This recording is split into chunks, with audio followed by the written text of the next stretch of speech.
하나님의 말씀은 창세기 3장 15절부터 19절까지 말씀입니다.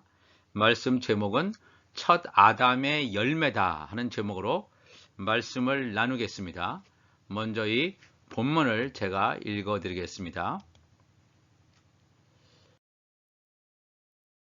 내가 너로 여자와 원수가 되게 하고 내 후손도 여자의 후손과 원수가 되게 하리니 여자의 후손은 내 머리를 상하게 할 것이요 너는 그의 발꿈치를 상하게 할 것이니라 하시고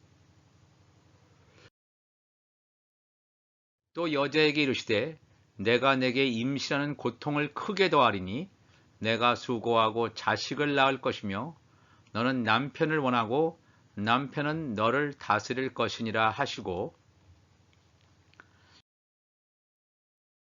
아담에게 이르시되 내가 내 아내의 말을 듣고 내가 내게 먹지 말라 한 나무의 열매를 먹었은즉 땅은 너로 말미암아 저주를 받고 너는 내 평생에 수고하여야 그 소산을 먹으리라.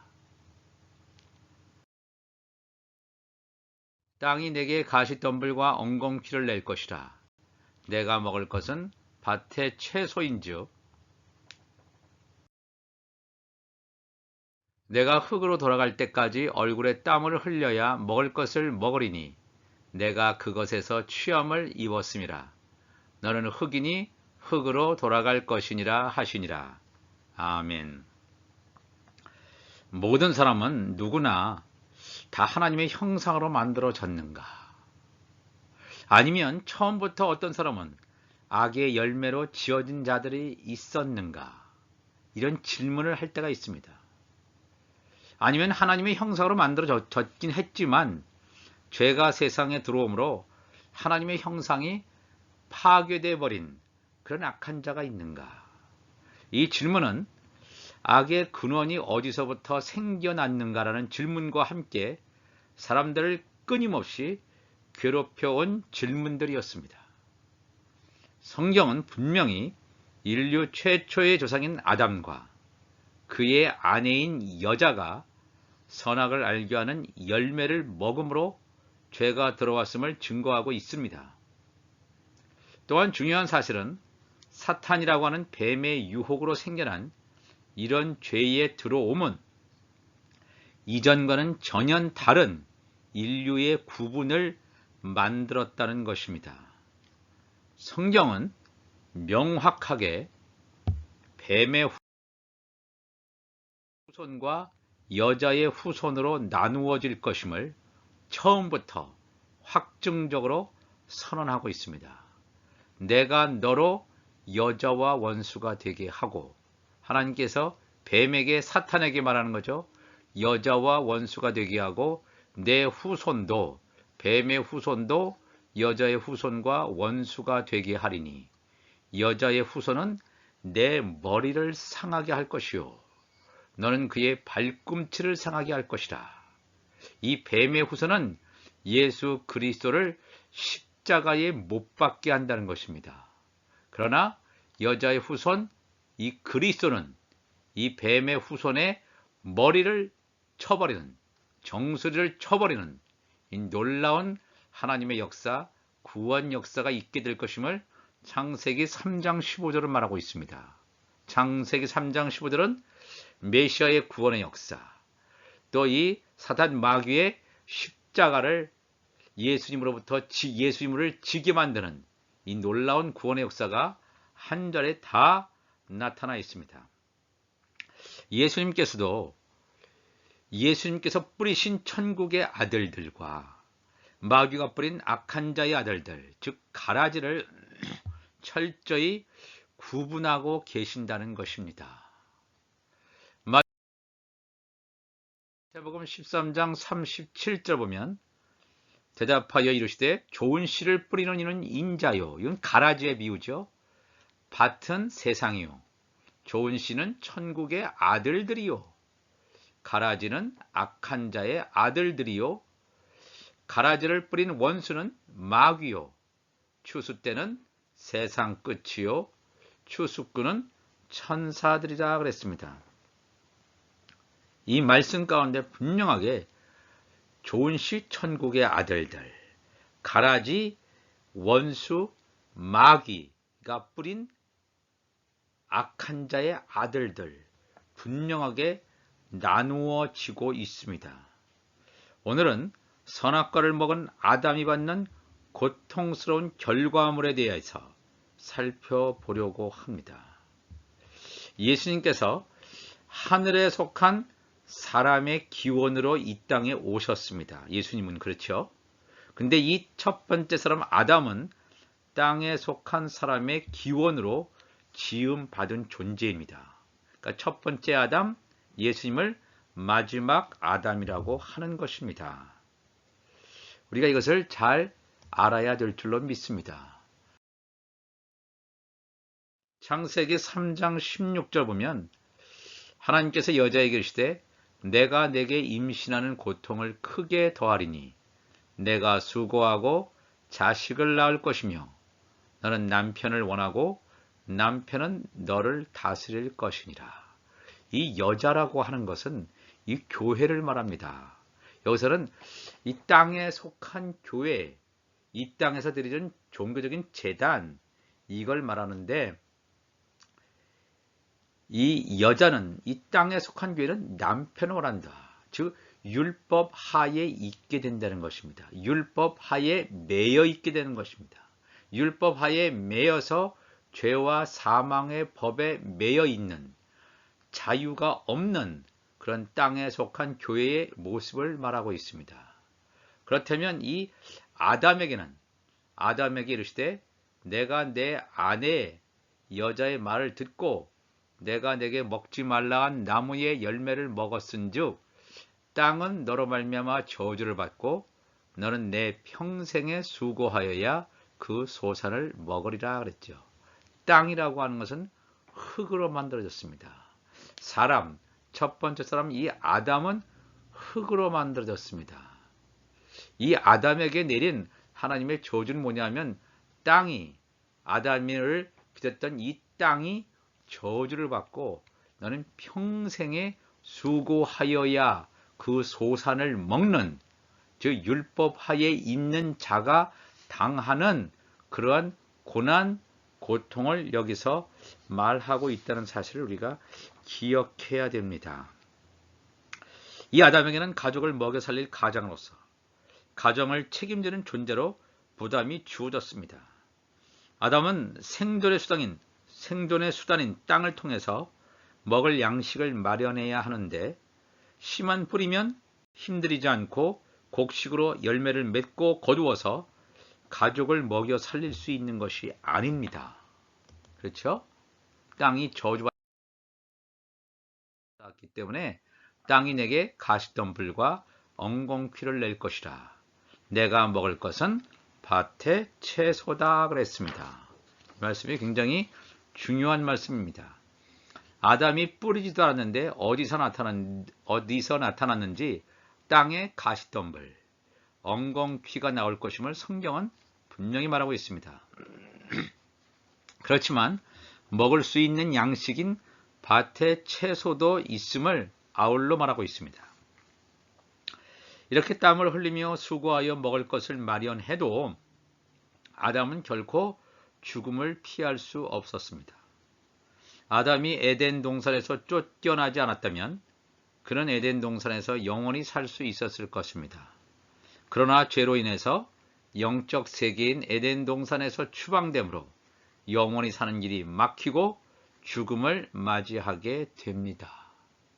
창세기 3장 19절에 내가 흙으로 돌아갈 때까지 얼굴에 땀을 흘려야 먹을 것을 먹으리니 내가 그것에서 취함을 입었음이라. 너는 흙이니 흙으로 돌아갈 것이니라 하시니라 그랬습니다. 성경은 왜 아담의 먹는 양식으로 밭의 채소를 언급을 했으며 먹지 못하는 양식으로 가시덤불과 엉겅퀴를 언급하고 있을까요? 가시덤불과 엉겅퀴는 사람이 실제로 먹을 수 있는 음식이 아닙니다. 그렇다면 밭의 채소만 먹고 현대인들이 즐기는 다양한 음식, 고기 등등은 왜 언급이 안 되었을까요? 물론 노아의 홍수 이후에 하나님께서 노아에게 피를 뺀 고기를 먹는 것을 물론 허용하고는 있습니다. 여기서 우리가 중요한 영적인 의미를 알아야 됩니다. 이 밭이 가시덤불과 엉겅퀴를 내고 밭에 채소를 낸다는 말은 영적인 의미를 함유하고 있습니다. 밭은 세상을 가리키기도 합니다. 사람의 심령을 가리키기도 합니다. 아담과 여자의 후손으로 오는 사람들 중에 어떤 사람들은 가시덤불과 엉겅퀴로 비유되는 사람이 있는가 하면 어떤 사람들은 밭의 채소로 비유되는 사람들이 있다는 것입니다. 이걸 우리가 잘 새겨들어야 될 줄 믿습니다. 성경은 한 곳에서만 이런 얘기를 하는 게 아닙니다. 예수님께서도 씨 뿌리는 자의 비유 가운데서 가시떨기에 떨어진 사람들의 유형을 보여주고 있습니다. 씨 뿌리는 자의 비유를 알아야 다른 비유를 안다. 예수님께서 말씀하셨죠. 그러면서 씨 뿌리는 자의 비유 가운데 이 세 번째에 해당하는 더러는 가시떨기 위에 떨어짐에 가시가 자라서 기운을 막았다 그랬죠. 이 가시떨기와 우리가 창세기 3장 18절에 나오는 것과 우리가 연결시켜야 됩니다. 그럼 마태복음 13장 22절에 가시떨기에 떨어졌다는 건 뭐냐 하면 가시떨기에 뿌려졌다는 것은 말씀을 들으나 세상의 염려와 재물의 유혹에 말씀이 막혀 결실하지 못하는 자다.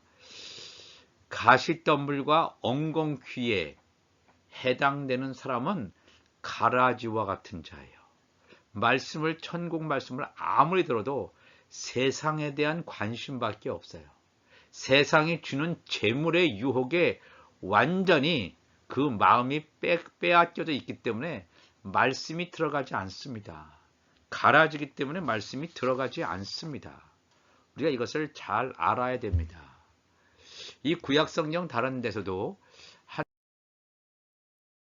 군데 예를 더 들어보면 사무엘하 같은 경우에도 이 다윗의 말이거든요.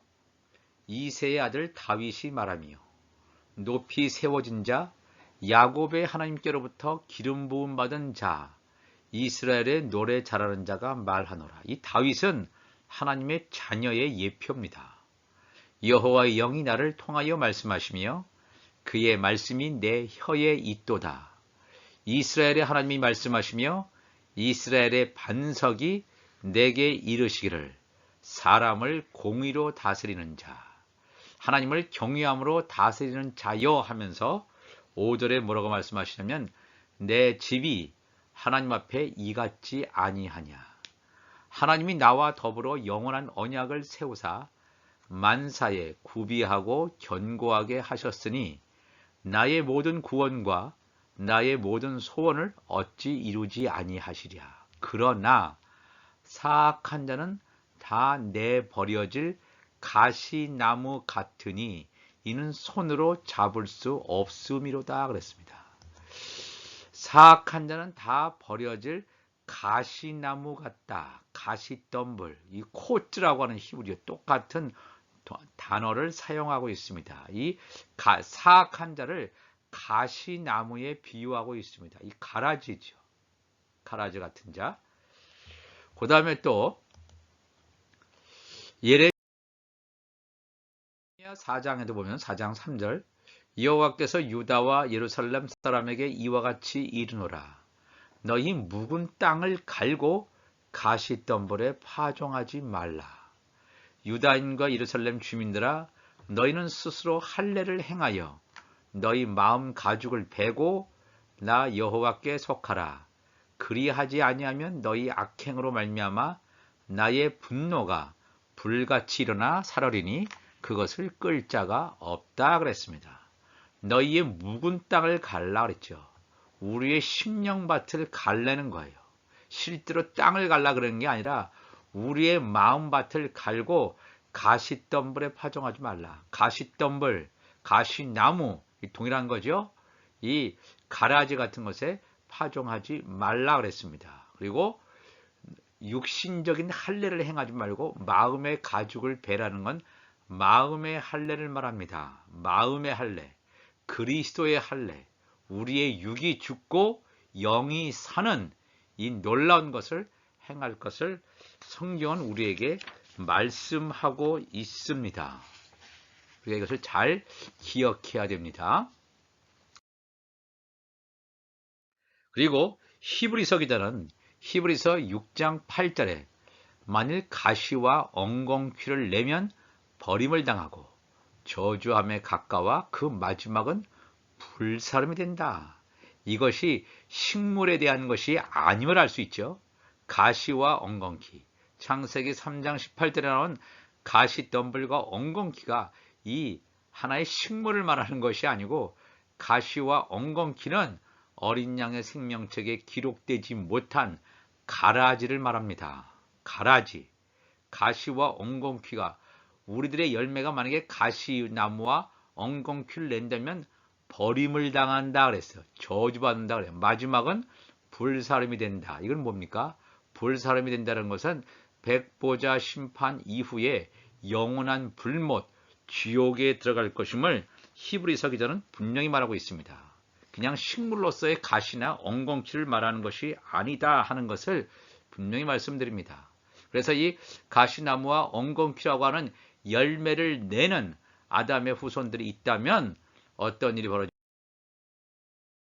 벌어지냐면 요한계시록 17장 8절에 내가 본 짐승은 전에 있었다가 지금은 없으나 장차 무적행으로부터 올라와 멸망으로 들어갈 때니 이건 적그리스도를 말하죠. 이제 적그리스도가 출현할 날이 얼마 남지 않았습니다.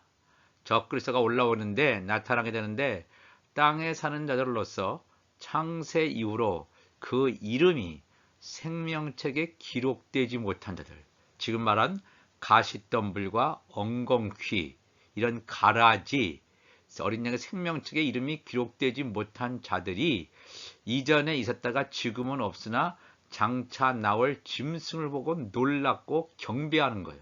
짐승의 표를 다 받게 되는 자, 가라지 같은 자임을 분명히 요한계시록은 증거하고 있습니다.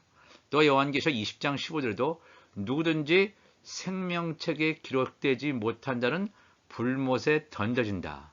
어린 양의 생명책에 기록된 자는 하나님의 자녀들과 종들, 또 다른 생명책에 기록된 자는 천국 시민들, 이렇게 생명책에 기록되어져야 되는데 그게 생명책에 기록되지 못하고 그냥 다른 책들에 기록되어 있는 자는, 즉 음부와 사망에 있는 자는 다 영원한 불못, 지옥에 던져질 것임을 분명히 말하고 있습니다.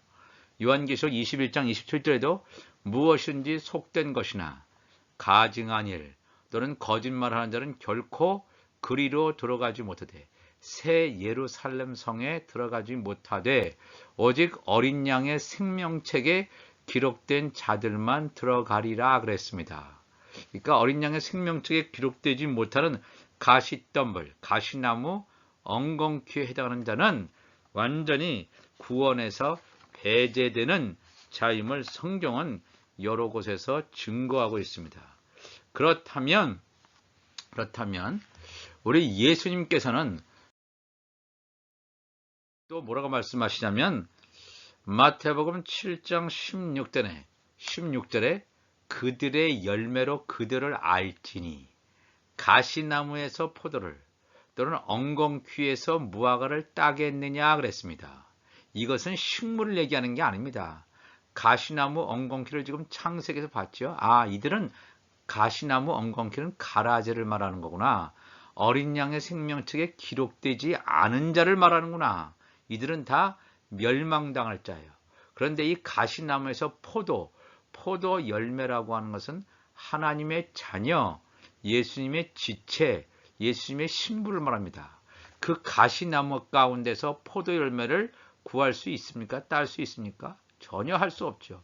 엉겅퀴에서 무화과를 딸 수 있겠다. 이 무화과라고 하는 것은 하나님의 종들을 예표하는 이스라엘인데 제사장 나라 백성 이스라엘 하나님의 종들을 예표하는 나무가 되겠습니다. 이 엉겅퀴에서 하나님의 종을 상징하는 무화과를 따겠느냐? 딸 수 없다는 거예요.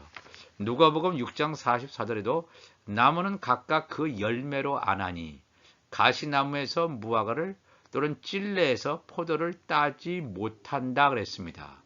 영적 정체성이 가시나무나 엉겅퀴라면 그 가시나무와 엉겅퀴에 걸맞는 열매를 내는 거지 무화과나 포도를 결코 낼 수 없다. 그러니까 멸망받을 자다. 즉 다시 말해서 뱀의 후손이다 하는 것을 말합니다. 이 가시나무와 엉겅퀴는 지금 창세기 3장 15절에 나오는 여자의 후손과 뱀의 후손이 있을 때 뱀의 후손을 언급하는 말이 되겠습니다. 그렇다면 밭의 채소들은 누구를 비유적으로 가리키고 있는가? 한번 살펴봅니다. 신명기 32장 2절에도 나의 교훈은 내리는 비요, 나의 말은 맺히는 이슬이요, 연한 풀 위에 가는 비요, 채소 위에 단비로다 그랬습니다. 우리가 이 하늘에서 내리는 비를 그냥 이 비로만 생각하면 안 됩니다. 이건 하늘에서 내리는 교훈이에요. 하나님의 말씀이란 말입니다. 하나님의 교훈을 이 하늘에서 내리는 비에 비유하고 있습니다. 나의 교훈은 내리는 비다. 나의 말은, 하나님의 말은 맺히는 이슬이요, 연한 풀 위에 가는 비요, 채소 위에 단비다. 채소. 우리가 창세기 3장 18절에도 채소라는 말은 나오죠. 밭의 채소를 먹겠다. 이 채소라고 하는 것이 바로 이 하나님의 종들을 말하고 있습니다. 또 한번 보겠습니다. 구약성경 미가서 5장 7절 보면 야곱의 남은 자, 제사장 나라 백성인 야곱의 수많은 사람들 가운데서 이 남은 자만 하나님의 종으로 예수님께서 지상재림하실 때에 구원받는 14만 4천에 해당되는 자인데 야곱의 남은 자는 많은 백성 중에 있으리니 그들은 즉 여러 나라 백성 가운데 야곱의 남은 자가 있다는 거예요. 이스라엘 사람만 해당되는 것이 아니라 열방의 야곱의 남은 자가 있어요. 유대인과 이방인 가운데 하나님의 종들이 있다는 거예요. 그들은 여호와에게로서 내리는 이슬 같고 풀 위에 내리는 단비 같아서 사람을 기다리지 아니하며 인생을 기다리지 아니할 것이다. 풀 위에 내린다. 이 똑같이 채소 위에 풀 위에 다 똑같은 이 밭의 채소와 동일한 단어로 사용되고 있습니다. 또 한 군데 보면 스가랴서 10장 1절 보면 봄비 때에 여호와 곧 번개를 내는 여호와께 비를 구하라. 그래서 비를 구한다는 게 바로 뭡니까? 하나님의 말씀을 구하는 거예요. 천국 복음을 구하는 거예요. 무리에게 소낙비를 내려서 밭의 채소를 각 사람에게 주리라. 밭의 채소를 준다는 것이 우리가 그냥 이 육의 양식을 먹는다는 것이 아니라 밭의 채소, 하나님의 이 종들에게 하나님의 말씀이 임할 것임을 이 성경은 증거해 주고 있습니다. 그러면 이 밭의 채소와 하나님의 종들이 어떻게 연관되어지는지 신약 성경을 통해서 한번 살펴보겠습니다. 마가복음 4장 26절 보면 예수님의 비유 가운데 이런 말씀 나옵니다. 천국의 비유죠. 또 이르시되 하나님의 나라는 사람이 씨를 땅에 뿌림과 같으니 그가 밤낮 자고 깨고 하는 중에 씨가 나서 자라되 어떻게 그리 되는지를 알지 못하느니라. 땅이 스스로 열매를 맺되 처음에는 싹이요, 다음에는 이삭이요, 그 다음에는 이삭의 충실한 곡식이라 그랬죠. 곡식. 여기서 이번 씨에서 곡식까지 처음에는 씨의 형태로 가죠. 그 다음에 싹이 나죠. 그 다음에 이삭으로 자라다가 마지막에 수확하는 곡식으로 갑니다. 우리가 이걸 잘 알아야 됩니다. 이 씨라고 하는 것이 율법의 씨를 보통 얘기를 하는데 씨 다음에 성장하면 싹이다. 이 싹이라는 이 말이 코르토스라고 하는 이제 헬라어 말인데 이 말이 채소나 풀이라고 하는 말로 번역이 됩니다. 보통은 grass, 잔디, 채소, 우리 말로는 싹이다 하는 말로 나갔죠. 그 다음에 이삭. 그러면 이 곡식이라고 하는 것은 우리가 보통 알곡이라는 말을 합니다. 알곡이라는 것은 겉껍질이 벗겨지지 않고 있는 것. 그러니까 자기의 의가 살아남은. 보통 이 알곡이라고 하는 것은 하나님의 자녀를 언급하는 것이 아니라 하나님의 종들을 언급합니다. 하나님의 자녀는 이 자기의 의가 다 부서졌어요. 그래서 이 알곡으로 형태가 그냥 있는 것이 아니라 고운 가루로 갈려져서 성령의 기름으로 부어져서 떡덩이가 되는 게 하나님의 자녀라면, 이 알곡 곡식은 자기의 의가 남아 있습니다. 겉껍질이 씌워져 있다는 거예요. 그렇기 때문에 7년 환란 가운데 후 3년 반 이 불환란을 겪게 되는 것이 곡식입니다. 그래서 오늘 밭의 채소 싹과 이 곡식 알곡 사이에는 연관관계가 있구나. 이게 다 하나님의 종들에 대한 얘기구나 하는 것을 우리가 알 수 있겠습니다. 우리가 이 말씀을 통해서 오늘 이 첫 사람 아담의 열매는 밭의 채소는 뭡니까? 여자의 후손으로 오는 밭의 채소가 있는가 하면 또 뱀의 후손으로 오는 가시덤불과 엉겅퀴가 있다 하는 것을 말하고 있습니다. 창세기 3장 15절의 말씀대로 우리가 살고 있는 이 땅이 다 똑같은 사람처럼 보여도 어떤 사람들은 뭡니까? 여자의 후손으로 오는 그런 맥락이 있는가 하면 어떤 사람들은 뱀의 후손이 있다 이거. 이거는 어떤 인종적으로 얘기하는 게 아닙니다. 이 하나님의 말씀의 씨앗이 떨어졌을 때 어떻게 이들이 보이는 반응은 우리가 속단할 수 없지만 이 사람들의 인류가 이렇게 구분되어져 있다. 처음부터 구분되어져 있다 하는 것을 우리가 알게 됩니다. 오늘 이 말씀을 통해서 이 하나님의 말씀의 위력은 그렇기 때문에 굉장히 중요합니다. 우리를 부르셔서 하나님의 은혜 가운데서 우리를 부르시지 않았습니까? 전적인 하나님의 역사고 전적인 하나님의 은혜를 우리가 날마다 감사하면서 오늘도 살아가시는 우리 모두가 되시기를 주님의 이름으로 축복을 합니다. 다 같이 기도하시겠습니다. 하나님 아버지 감사합니다. 오늘도 우리가 하나님의 말씀을 나누었습니다. 이 가시덤불과 엉겅퀴, 밭의 채소, 또 이렇게 하나님의 자녀들, 포도 열매로 우리를 부르신 하나님 아버지 감사합니다. 하나님 아버지, 이 하나님의 말씀이 창세기부터 요한계시록까지 동일한 하나님의 말씀, 하나님 나라 완성을 위해서 우리에게 열어주시는데 이 말씀을 우리가 듣게 하시고 먹게 하시고 내 안에 이 하나님의 말씀으로 가득 채워 주옵소서.